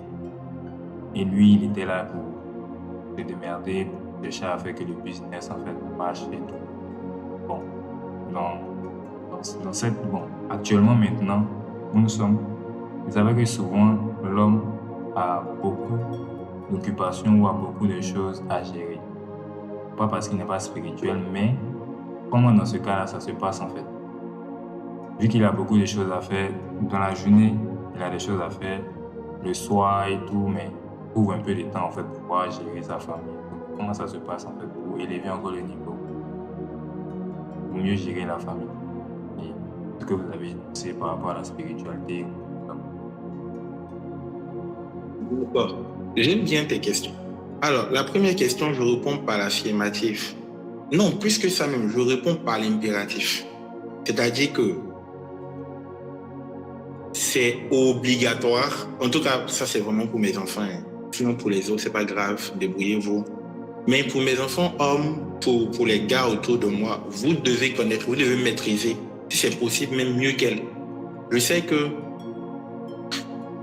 qu'il y a des hommes qui sont un peu, comment dire ça, qui sont un peu gênés par les histoires de menstruation, c'est-à-dire, quand on parle de menstruation, ces hommes, ils ouvrent leur bouche ou bien ils font des narines, on dirait, Et le jour où il a attrapé un, il lui chiffle, non? Parce que, en vrai, tu ne peux pas vouloir te marier. Et puis, ce genre de choses te gênent. Bon, faut aller jouer billes, faut aller, je sais pas, faut aller jouer sable. Ici, c'est la cour des grands. D'accord? Tu es encore un bébé. Sérieusement, je parle sérieusement. Va t'amuser et les enfants. Va t'amuser et les enfants. Il y en a qui ne supportent pas, peut-être à cause de votre conception biologique, à cause de je sais pas, votre éducation, votre spiritualité, mais vous devez vraiment ajouter ça. C'est une capacité que vous devez prier pour avoir. Si vous n'avez pas, vous devez prier, ah Seigneur, aide-moi à supporter. Quand ta femme va commencer à te parler de certaines choses, Seigneur, aide-moi à supporter. C'est obligatoire. Sinon, arrivé un moment, malheureusement, dans la relation, elle va se sentir seule. Elle aura l'impression qu'elle gère ses problèmes toute seule. Parce que oui, elle aura forcément ce genre de problème-là. Et en même temps, je profite pour dire, ça n'enlève rien à ta masculinité. Ça n'enlève vraiment, vraiment rien à ta masculinité. Non. Sauf que, bon, les hommes sont ce qu'ils sont, hein, cher. On reste équilibré. Mes mamans, mes tantis, mes petites sœurs, mes grandes sœurs, mes filles, n'exagérez pas aussi.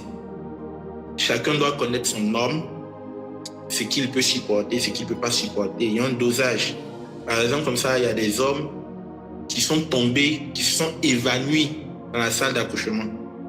Ah. Il y a des hommes aussi, bon, faites quoi. Sa femme accouche devant lui et puis, ça va. Donc, chacun a son niveau de capacité. Voilà. Mais ce que je suis en train de dire, c'est ce sentiment d'impureté, bien ce sentiment de souillure que les hommes ont quand la femme est dans sa période de menstruation. C'est ça qu'il faut abolir comme mentalité. C'est ça qu'il faut, c'est-à-dire, genre, parce qu'elle est en menstruation, automatiquement, elle est sale pour toi, elle est si. Il y en a même qui vont jusqu'à ressentir un dégoût. Faites attention, vous êtes peut-être possédé par des démons. Et ta propre femme, tiens. Mais il faut ajouter, il y a vraiment le cadre spirituel où pour certaines spiritualités, pour certaines consécrations, pour certaines naziréas, c'est pas autorisé. Soyons équilibrés. Je dis tout, hein, je dis vraiment tout. C'est pas pour faire palabre, je vous dis ce qui est. Ok? Soyons équilibrés. Si tu allais choisir un homme spirituel, sacrificateur, bien tout cas, il y a des moments ça va aller, il y a des moments ça va pas du tout aller. Ça va pas du tout aller. Il y en a même qui vont te dire, hey, ma chérie, il faut dormir dans une chambre, on va dormir dans une autre chambre. Ce sont des réalités, ce sont des vérités. Mais c'est le sentiment de dégoût ou bien d'accusation, comme si c'est elle qui était allée chercher. C'est ça que vous devez abolir. Ça seulement, là, vous devez abolir. Mais la proximité et tout, là, ça peut se travailler. Ok, ça peut se travailler, la gestion, comment gérer. Bon, imagine ta femme en menstruation, elle a mal, elle ne peut pas se lever, vous êtes seul dans la maison, tu vas prendre un transport pour aller chercher ses parents, venir s'occuper de leur fille. Donc tu vas la regarder comme ça. Est-ce que tu n'es pas enfant de Lucifer, par exemple? Non, bon, c'est ça, je suis en train de placer les bornes. C'est pour ça que j'essaie de toucher à tout en même temps. La fille, elle a mal. Elle est en train de souffrir. Son ventre lui fait mal, tout. Tu as dit non, moi, je ne peux pas, il a fait ci et ci. Et puis tu as laissé souffrir comme ça. C'était pas mieux que tu allais rester célibataire. Donc voilà, vous devez savoir, là je parle aux hommes, que la femme, c'est un package complet. Il y a ce qui est doux dedans et puis il y a l'autre qui n'est pas trop doux.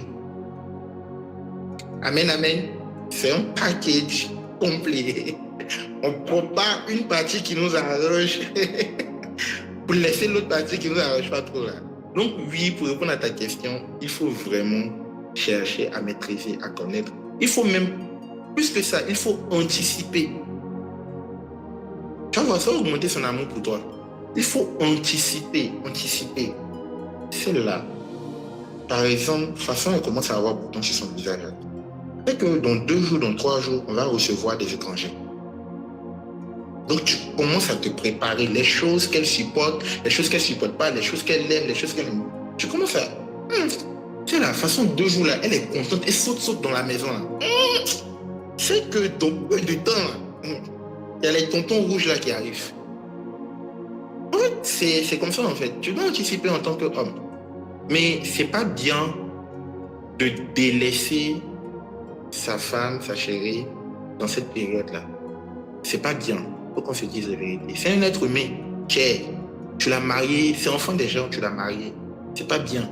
Maintenant, dans la gestion, dans l'approche, tu peux peut-être avoir tes propres principes, tes propres conceptions. Là, maintenant, tu essaies de lui faire comprendre, mais à aucun moment, elle ne doit se sentir délaissée. J'insiste vraiment dessus. À aucun moment, elle ne doit se sentir mal à cause de toi parce qu'elle est en période de règles. OK? Je réponds maintenant à la deuxième question. Comment gérer la spiritualité lorsqu'on est occupé? Moi, j'ai envie de vous poser une question. Vous qui dites que la prière, c'est le travail de la femme. Donc, vous êtes en train de dire que parce que vous travaillez, vous ne pouvez pas prier. Donc, vos femmes aussi, à qui vous demandez de travailler, là, vous leur demandez aussi de ne pas prier. Ou bien, elles n'ont qu'à choisir entre le travail et la prière. Hein? C'est ça, en fait. Mais je ne comprends pas. Tu travailles et travailles. Et, pardon. Ne venez pas me mélanger à faire des cuisines. Ah, Seigneur. Non, ne venez pas me mélanger à faire des cuisines. On est en train de parler de prière. On est en train de parler de spiritualité. Vous qui dites que le rôle de la femme, c'est de prier. Parce que vous êtes en train de chercher l'argent, vous n'avez pas le temps de prier ou bien de grandir spirituellement. Ça veut dire qu'elle aussi, elle n'a qu'à s'asseoir à la maison, vous allez lui donner son salaire qu'elle doit toucher. Si elle a le master, vous regardez le salaire du master dans son domaine en Côte d'Ivoire, ou bien en France, ou bien au Canada, ou bien quoi, on paye combien? Et puis vous lui versez son salaire. On a qu'à se dire la vérité. On n'a qu'à bien parler. Parlons bien, parce que ce n'est pas une excuse. Dans la journée, nous tous, on a les mêmes 24 heures là. Tout le monde a les mêmes 24 heures. 8 heures de sommeil, 8 heures de travail, 8 heures de loisirs. Maintenant, dans le loisir, là, chacun fait ce qu'il veut. Il y en a qui font prière dedans, il y en a qui font amusement dedans, il y en a qui... Chacun fait ce qu'il veut dans ces 8 heures. Mais nous tous, on a les mêmes 24 heures. 8 heures de sommeil, 8 heures de travail, 8 heures de loisirs. C'est dans les 8 heures de loisirs que chacun détermine ce qu'il veut faire. Donc, si tu estimes que le rôle de ta femme, c'est de prier pour que la famille aille bien, pour que les projets avancent, c'est pas mauvais. De base, vous êtes censé être une équipe. C'est ça l'équipe en fait. Chacun fait ce que l'autre ne peut pas faire. C'est normal, c'est l'équipe. C'est pas un esprit de compétition, c'est pas un esprit de mature vue ou bien de domination. C'est l'équipe. C'est totalement normal. Mais ce que je suis en train de dire, il ne faudrait pas encombrer l'autre de tes incapacités. Est-ce qu'on me comprend bien? Il ne faudrait pas encombrer l'autre de tes incapacités. Si tu dis, tu ne peux pas, par exemple, monter spirituellement, tu n'as pas le temps de grandir spirituellement parce que tu es en train de chercher l'argent, comprends également qu'elle, par exemple, elle ne pourra pas par ricochet, entre guillemets, elle ne pourra pas non plus chercher l'argent comme toi parce qu'elle est en train de grandir spirituellement. C'est ça en fait, on est en train de déléguer. Je suis pas, attention, je ne suis pas en train de s'aimer la zizanie, je ne suis pas en train de mettre, mais je suis en train de situer les responsabilités. Si tu décides de déléguer une tâche, c'est que l'autre tâche là, vu qu'on forme une équipe, c'est comme si tu demandes au gardien en même temps de défendre les buts, en même temps d'aller marquer des buts. Non, c'est pas possible. C'est comme si tu demandes à l'attaquant de marquer les buts et puis de revenir encore pour venir défendre les poteaux. Vous voyez, même dans les jeux, les attaquants qui font ça là, soit ils sont super endurants, ils sont très forts. Nous tous, on les respecte dans le football. Ou bien soit ce sont des gens qui se fatiguent très vite. Voilà. Donc, c'est vrai que les femmes, moi je dis toujours, moi je suis de ceux qui croient que les femmes sont supérieures aux hommes. On nous a blagué. C'est Dieu, en voyant que la femme est tellement supérieure à l'homme, qui a dit, bon, tu me fais pitié, homme, viens te mettre au-dessus de la femme. C'est Dieu qui a voulu. Je fais partie de ceux qui croient ça. C'est Dieu qui a voulu. Femme, elle a la capacité de s'adapter, de supporter toutes sortes de douleurs, d'encaisser des choses. Et puis elle est encore là. Tiens, nous autres là, petit truc seulement là. Regardez quand un homme a grippe, la grippe seulement, regardez comment on veut mourir. Hein, les gars, venez en témoigner. La grippe seulement, regardez, on veut mourir. Mais elle, chaque mois, elle est dans le rêve douloureux. Chaque mois, elle est dedans. Elle seule, elle prépare ici, elle nettoie ici, elle fait ici, elle fait ici. Ah, tiens, les gars. La cas, c'est dire les vérités. Hein? L'esprit qui en nous, c'est un esprit de vérité. Ou bien, elle seule. Elle est ici, elle est là-bas, elle est ici, elle est ici. Et puis pour ceux qui sont mariés, à 4 heures, elle va se placer encore. Hein? Ou bien, monsieur Brou.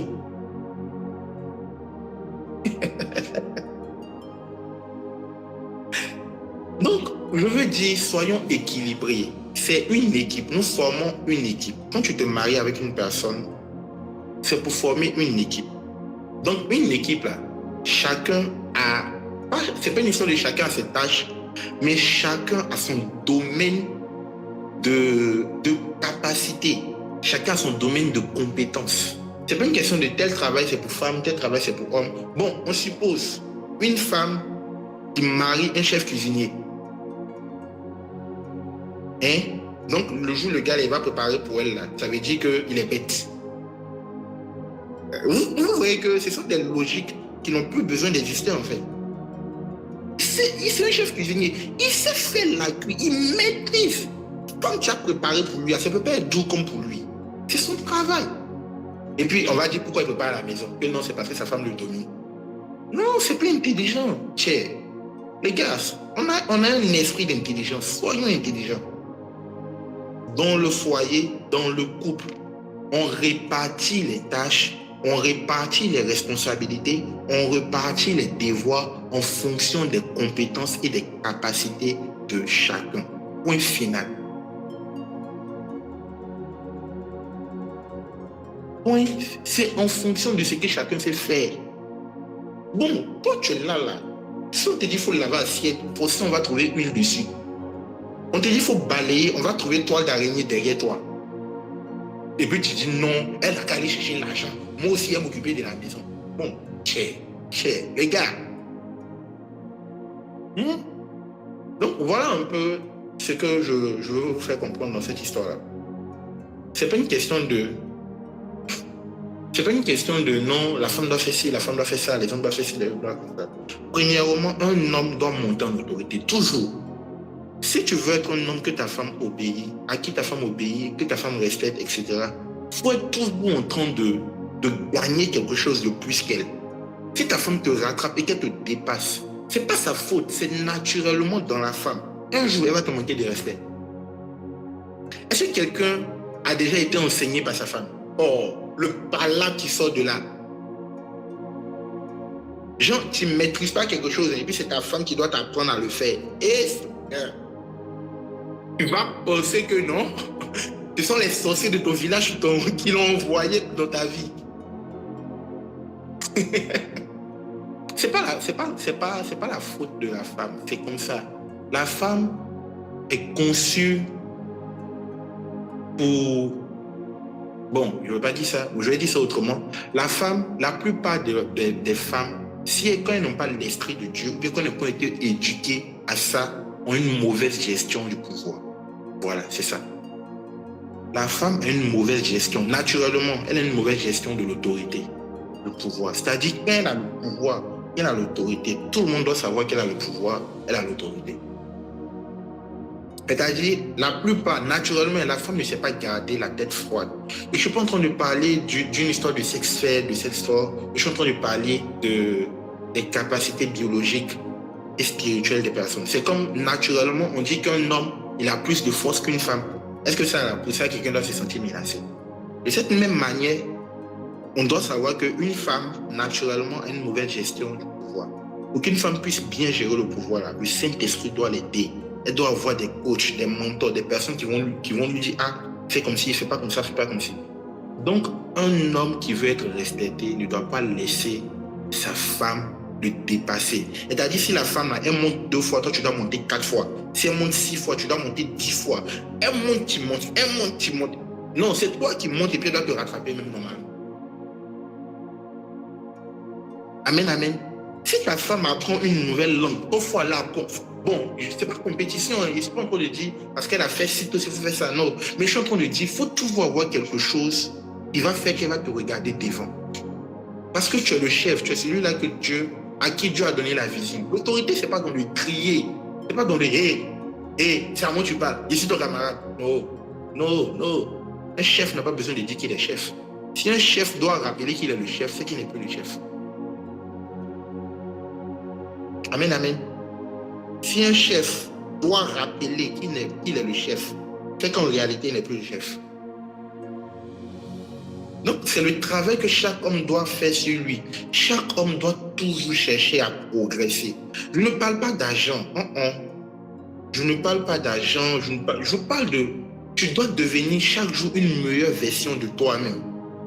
La version de toi d'aujourd'hui là doit être supérieure à la version de toi d'hier. Mais toi, depuis qu'elle te connaît, depuis 2 ans, depuis 5 ans, depuis 10 ans, toujours ces mêmes choses-là, toujours c'est toi qui as un problème, toujours c'est toi qui n'as pas l'argent, toujours c'est toi qui ne sais pas faire ci, toujours c'est... Non, arrivé un moment, il va te manquer de respect. Ce n'est pas sa faute. C'est comme ça. Si elle se voit supérieure à toi, ce n'est pas une histoire de elle a de mauvaises intentions, elle est mal éduquée, non. Et dans la femme aime éprouver, elle aime tester. Est-ce que lui là même, il est vraiment ce qu'il est? Elle aime tester. Là, t'envoies un truc à faire, tu ne réponds pas bien. Oh, bafoutage. C'est comme ça que les femmes sont. Donc, pour terminer, pour répondre à ta question encore une fois, c'est pas une question de j'ai le temps, j'ai pas le temps, c'est une question de capacité. Capacité. J'ai pris l'exemple de la spiritualité juste parce que c'est un problème qui fatigue beaucoup de personnes dans notre société. Beaucoup de personnes ont dit non, c'est à la femme de prier, c'est à la femme de prier. C'est vrai que c'est à la femme de prier, mais il y a des hommes qui ont des... Moi par exemple, imagine moi par exemple, moi je suis sacrificateur, je suis censé être un homme spirituel. Et puis non, ma femme va me dépasser en prière et puis je serai content. Bon, pas me dépasser en prière, me dépasser en spiritualité et puis je serai content. Non, c'est qu'il y a un problème. Moi, je conduis des peuples, il y a des gens qui profitent de la grâce de Dieu qui est sur moi et tout. Moi, il y a des destinées des personnes qui dépendent de moi. Et puis ma femme, elle sera plus spirituelle que moi. C'est qu'il est ici en danger. On se comprend, non? Donc, l'exemple de la spiritualité que j'ai pris, c'était pour parler de la progression de l'homme. Ta femme doit toujours te regarder devant. Elle doit toujours te regarder devant. Je ne sais pas si j'ai répondu. On va prendre une dernière question et puis on va arrêter. Oui? Une dernière question. Il y a une question qui nous vient de WhatsApp.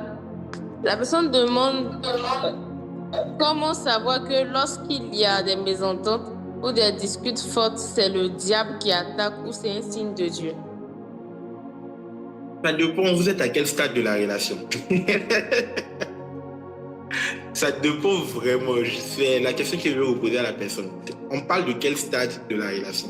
Vous êtes dans le mariage ou bien vous êtes encore en cheminement dans les fiançailles et tout? En attendant que la personne réponde, je pense qu'il y avait une question de Xavier qui dit est-ce qu'on doit tout faire par amour également? Est-ce qu'il y a un piège derrière? Exemple, faire une chose contraire à l'éthique. Bon, je suppose que c'est l'éthique qu'elle veut de cette personne à cause de l'amour. Alors, ça c'est une question assez intéressante. Si j'ai un conseil à vous donner, si j'ai vraiment un conseil à vous donner, en matière d'amour, faites tout à cause de Dieu, à cause de Dieu, et puis à cause de ce que vous concevez être bien. Parce que si c'est à cause de l'autre que vous faites du bien, peu importe le bien, un jour, cette personne, inconsciemment ou très sciemment, est capable de vous dire « je ne vous ai rien demandé ». Je ne t'ai rien demandé. La personne est capable de te dire ça. Donc, si tu t'en vas couper tes bras, casser tes pieds, à cause de garçon, mon enfant, et puis un jour, il s'est réveillé et dit hey, ma petite, moi, il ne t'a rien demandé. Effectivement, il ne t'a rien demandé.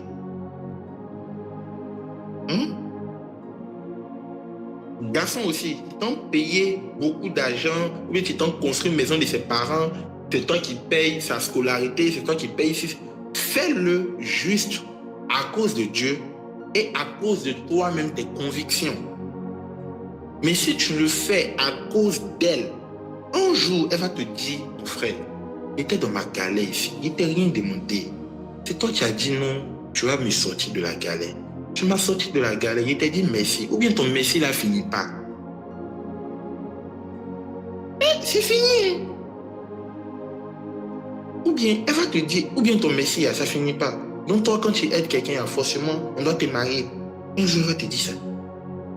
Inconsciemment ou sciemment. Soit dans ses mots, soit dans son comportement. Donc, si tu fais à cause de quelqu'un, il y aura problème. Peu importe, parce que l'homme est insatisfait. Même ceux qui s'aiment le plus, là, ils vont se blesser pour ça. C'est dans la nature de l'homme d'être insatisfait. L'homme est insatisfait. Donc, peu importe ce que tu vas faire là, ça ne va pas suffire. Quand il parle de l'homme, il parle de l'homme avec grand H. Il ne peut pas dire homme, garçon. L'homme même est insatisfait. Donc, tout ce que tu veux faire là, fais-le pour Dieu.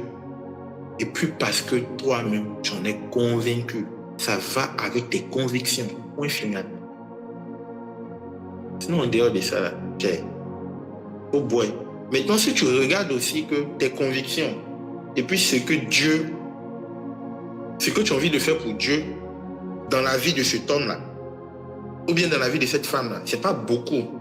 C'est peut-être le signe que tu n'aimes pas la personne. Amen, amen. Genre, même pour acheter original 500 pour la go, tu ressens toutes les douleurs du monde. Tu as mal au pied, tu as mal à la nuque. Toi, tu as... Mon frère.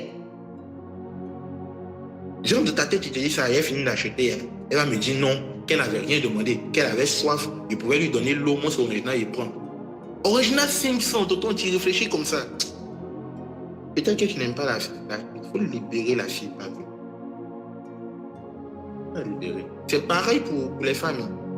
Si tu as du mal, si tu trouves que genre c'est trop demandé, et tu trouves que les petits trucs là, c'est trop te demander. Par exemple, je dis n'importe quoi.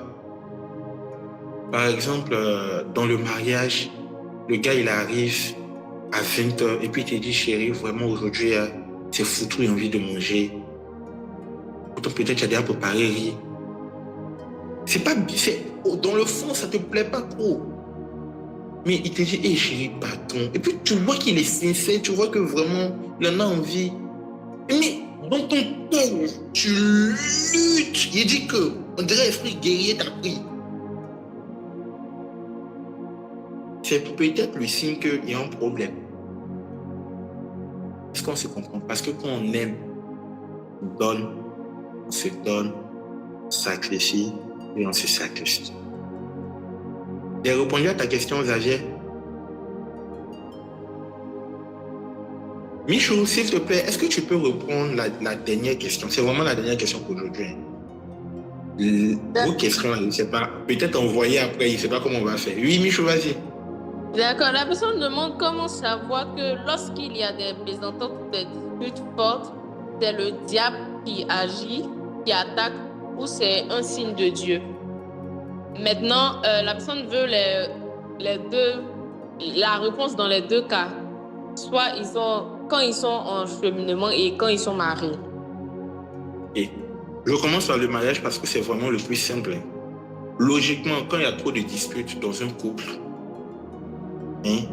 dans le mariage, dans un couple, il y a deux cas. Parce que Dieu ne peut pas être auteur de ce genre de choses-là, de ce genre de troubles. Premier cas, soit vous êtes immature, laissez le diable de côté. Le diable, souvent, il n'a rien fait.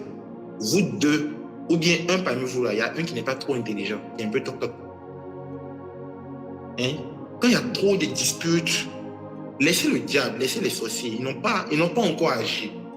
C'est qu'il y a un, ou bien vous deux, peut-être la plupart du temps, c'est vous deux. Parce que dans un couple, là, quand un est en haut, l'autre doit baisser. Quand un est chaud, l'autre doit refroidir. Mais vous deux, vous êtes en haut. Tu me connais. Bon, check it. Donc, la plupart du temps, c'est l'immaturité. Dans le mariage, c'est même pas Dieu, c'est pas Satan, c'est pas les esprits. C'est vous. Vous n'êtes pas trop intelligent. Donc, à ce niveau-là, cherchez à être intelligent. Demandez à Dieu de vous aider, de vous donner la sagesse, l'intelligence du mariage et tout. Maintenant, quand je parle d'intelligence, ça, c'est pas pour vous inciter, hein. C'est pour vous dire en fait que vous laissez votre moi, votre orgueil, votre ego dominer dans la relation. Vous n'êtes pas humble, voilà. C'est le vrai thème. Vous n'êtes pas humble de cœur. C'est le vrai thème. Maintenant, ça peut être un cas où c'est le diable qui attaque. Ça peut être un cas où c'est vraiment le diable qui attaque. Parce que la plupart du temps, Dieu ne peut pas être auteur de disputes. Donc le mariage, non, c'est bizarre. Ça peut arriver, mais c'est vraiment minime même. Minime. C'est le diable qui attaque, peut-être parce qu'il y a une grâce qui vient. Et cette grâce à vous deux, par exemple, vous devez vous mettre à genoux ensemble, vous attraper les mains dans les mains et puis prier ensemble. Bon, vous êtes en train de vous énerver. Comment vous allez prier ensemble? Pour que la grâce là vienne dans votre maison. Donc c'est mort. Le diable met un peu de dispute. Tu prépares la sauce du gars, c'est le jour là, il y a un peu de sel qui dépasse. Et puis en même temps, pendant qu'il est en train de goûter ta nourriture, où il y a le sel qui dépasse, en même temps son téléphone sonne. Quand son téléphone sonne, c'est sa secrétaire ou bien c'est sa collègue. Allô? En fait, la journée qui s'est passée aujourd'hui entre nous deux là, il est trop aimé. Peut-être ils sont sortis ensemble faire des coups. En même temps, toi aussi tu entends autre chose. Et voilà chaque combat dans la maison maintenant. Vous mêlez tout. Donc ça, ce sont les attaques du diable. Ok? Des choses que si vous asseyez calmement, vous pouvez résoudre. Vous pouvez vous comprendre. Mais le diable va vous emmener à faire des interprétations. Et là, je parle vraiment par expérience. N'interprétez jamais rien. Quand vous êtes en couple, quand vous êtes dans une relation, quand vous êtes dans le mariage, ne prêtez pas des interprétations à l'autre. De toute façon, elle a dit bonjour là, et puis il m'a répondu bonjour sec. Ou bien de toute façon, elle a dit juste bonjour bébé. Au lieu de dire bonjour bébé de mon amour de princesse, du royaume de mon cœur, on dirait qu'il est en train de me tromper. Ou bien il est fâché, ou bien il ne m'aime pas, ou bien si. Ne prêtez pas des intentions aux gens. Quand quelqu'un fait quelque chose dans un couple que tu ne comprends pas, chérie, tu as fait ça là, tu as fait ça là. Est-ce que tu peux m'expliquer? C'est tout, humilité. Tu as fait ci. La dernière fois, là, il était salué, tu m'as répondu d'une manière, pas trop compris. Tu peux m'expliquer, s'il te plaît? Et puis on va te dire, oh, pardon. Ce jour-là, il y a un gars là, et Béret va sortir dans ça en même temps. Ce qui devait être un sujet de dispute, ça va devenir ton mouvement. De toute façon, tu as une Béret là. Béret va sortir en même temps. Tu seras encore plus contente. Ton cœur sera bien rempli de joie. Mais si tu as mis l'embarras, comment il va t'expliquer? Est-ce qu'on se comprend? Maintenant, dans le cadre où ce n'est pas encore le mariage, vous êtes dans les fiançailles, dans le cheminement et tout, j'avoue que c'est une question que beaucoup de personnes se posent. Beaucoup de questions se posent. Beaucoup de personnes, se posent cette question. Et dans ce cas-là, vrai. Monsieur Silva, il n'y a plus de questions. On n'a qu'à les donner. Demain, les gens doivent aller au travail. Vous devez partir au travail demain. Allons-y dormir. Là, le plus important, il y a déjà la maturité qui compte. Il y a vraiment la maturité qui compte. Quel est votre niveau de maturité? Quand je parle de maturité, je veux faire surtout un clin d'œil au discernement. L'esprit de discernement et le discernement des esprits. C'est deux, c'est pas la même chose. L'esprit de discernement et l'esprit de discernement des esprits. Bien. Bref, en tout cas, le discernement des esprits et puis simplement l'esprit de discernement. C'est quelque chose qu'on doit avoir lorsqu'on veut se mettre en couple. On doit l'avoir lorsqu'on veut avoir un mariage heureux et selon Dieu. C'est un élément très important. Et donc, quand tu as l'esprit de discernement, ça va te permettre de discerner réellement ce qui se passe derrière cette dispute de façade-là. Et quand tu as le discernement des esprits, ça va te permettre de savoir ce qu'est l'esprit qui se cache derrière. C'est pas la même chose. L'esprit de discernement permet de comprendre les gens et les situations. Mais le discernement des esprits permet de savoir quel est l'esprit qui est en train d'agir derrière la situation. Est-ce qu'on se comprend? Donc, à ce niveau-là, voilà pourquoi je dis, moi, c'est vraiment ma conception. Un enfant de Dieu ne peut pas vouloir se marier sans avoir un minimum de spiritualité. C'est comme jouer, c'est comme faire un combat d'épée ou bien un combat de couteau avec les yeux fermés. Il y a trop de chances que tu prennes un faux coup, trop de chances que tu prennes un faux coup. Donc peut-être même j'ai envie de dire, avant de chercher à te marier, cherche à te poser spirituellement. Cherche à te poser dans les voies de Dieu. Cherche à connaître le Jésus-Christ que tu invoques. Cherche à avoir une relation avec le Saint-Esprit. Avant de chercher même à te marier. C'est trop important. Donc, il n'y a pas de moyen vraiment. Je peux te donner beaucoup de techniques. On ne va pas quitter ici. Mais véritablement, le moyen pour savoir si c'est le diable ou bien c'est Dieu. Si c'est le diable qui est en train de vous empêcher de vous marier, ou bien c'est Dieu qui est en train de vous dire attention, c'est un faux mariage que vous comptez faire. Vous avez besoin de discernement. Vous avez besoin du Saint-Esprit. Ou bien au pire des cas, référez-vous à votre autorité spirituelle ou à la personne qui suit votre mariage.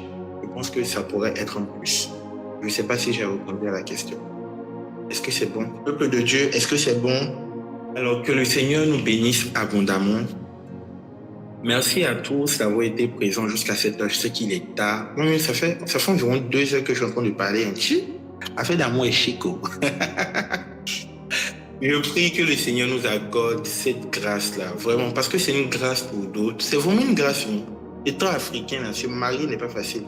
La dernière fois, je disais à l'introduction qu'il y a la moitié, non, il y a 2 fois plus de femmes que d'hommes sur la terre. Donc déjà, là, c'est déjà un combat de se marier. Et puis, en plus de ça, ces hommes-là, il y a un groupe qui est vieux. Il y a un autre groupe qui est trop jeune pour se marier. Il y a un autre groupe qui est en prison. Il y a un autre groupe qui est handicapé.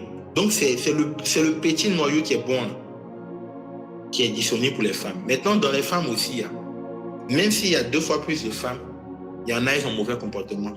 Il y en a, elles ne sont pas mariables du tout. Il y en a, elles sont folles, elles sont malades. Il y en a, bref, il y a tellement de choses. Donc, il n'y a que de petits noyaux, en fait. Voilà pourquoi il y a beaucoup de personnes autour de vous. Et souvent, vous avez l'impression qu'il n'y a personne à marier. C'est une réalité. Et pour ça, on a besoin de Dieu. On a besoin du Saint-Esprit. Un chrétien, c'est vraiment le mot de fin que vous retenez. Un chrétien ne rentre pas dans une relation amoureuse sans le Saint-Esprit. Si le Saint-Esprit n'est pas dedans, il ne faut pas rentrer. Si tu es rentré aussi, il faut sortir. Maintenant, si vous êtes mariés là, allez-y vous deux, ils vont prier pour vous. Parce que c'est déjà fini. Que le Seigneur nous bénisse abondamment.